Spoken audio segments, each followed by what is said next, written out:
I really need more skills to beat this game. Damn. Hello everyone, and welcome to Money's Worth.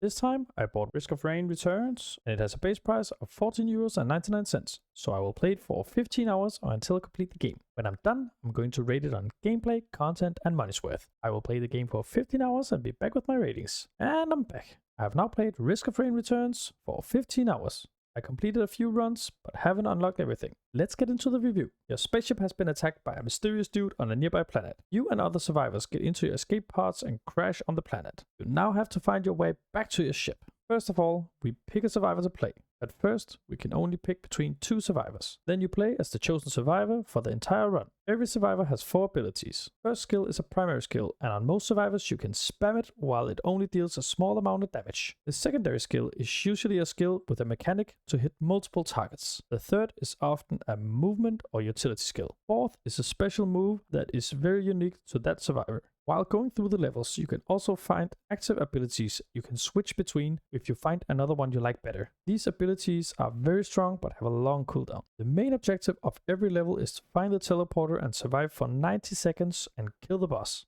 On your way to find the teleporter, you will find chests and statues with a price under them. To unlock them, you of course have to get the money first. Enemies drop coins when slain. Tougher the enemy, the more coin you get. When opening a chest, you are guaranteed an item. The different statues have some set mechanics. One has a chance to drop an item, and the statue can be used multiple times, but it gets more expensive every time. So you can get a lot of items or none at all. Another statue spawns monsters you have to slay to get an item. The monsters run away and can be hard to catch sometimes. Finding items during your run is important to keep your power up with the rising difficulty. On the normal difficulty, the run gets more difficult every 5 minutes, so you have to both move fast and efficient to end the run before it gets too hard. Leveling by killing enemies also increase your damage and health, and is also a big part of your damage and survivability. You can also get drones to aid you. With a big fleet, you can be quite powerful. If drones die, they drop on the ground and can be bought again for a much higher cost. Overall, the gameplay is good. Every survivor plays different, and you have to adjust your playstyle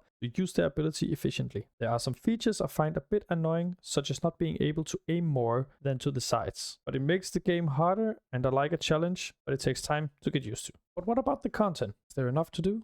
While you're here, consider supporting me by subscribing. Thank you.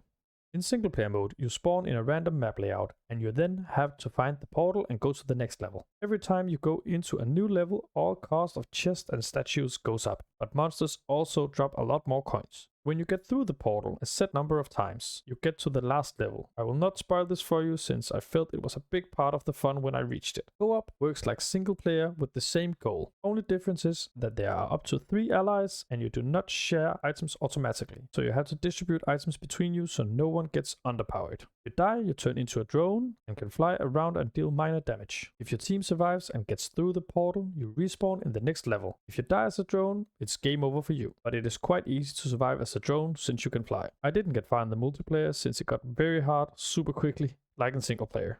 And I need some more skills. Skill issue. There are many things to be unlocked in the game. Every survivor has alternate abilities that can be unlocked, and it mentions how to unlock them next to the ability. Some of them can be unlocked by trials. A lot of items to be used during a run also have to be unlocked. So in your first runs you won't find a lot of different items, and later on you will find a much higher variety of items. Trials are small objective-based challenges. One of them is a race to the finish while dodging enemy fire.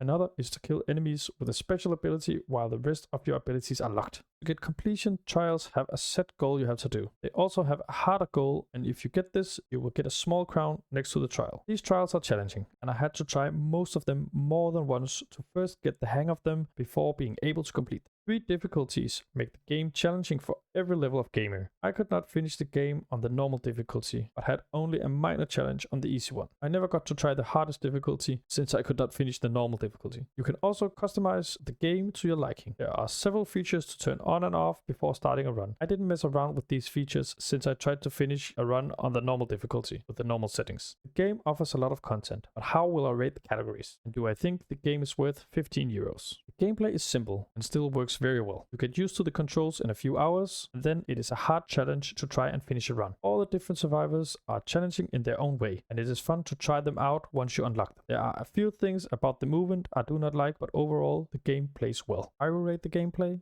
a 4 out of 5. There are so many ways to play Risk of Rain Returns: single player, multiplayer, and trials. You can set your game up with many different options to make it just the way you like. I feel like I didn't scratch the surface with all the unlocks during my 15 hours, so I can only say I'm impressed with the content this game offers. I will rate the content a 5 out of 5. Risk of Rain Returns are in the affordable category at 15 euros. Game offers challenging and nuanced gameplay, with the survivors being so different. There are also trials to master and co-op to be played with friends. I would say that the game might not be for everyone, since it is retro styled and the roguelike genre is not to everyone's taste. I like the game and would recommend it to all roguelike fans out there. I would rate the money's worth a 5 out of 5. If you would like to see some gameplay from Risk of Rain Returns, watch this video where I played the first hour of the game. You can also look through my other videos to see if you can find games that will be your money's worth. I hope you found out if Risk of Rain Returns could be your money's worth. Thank you for watching, see you in the next video.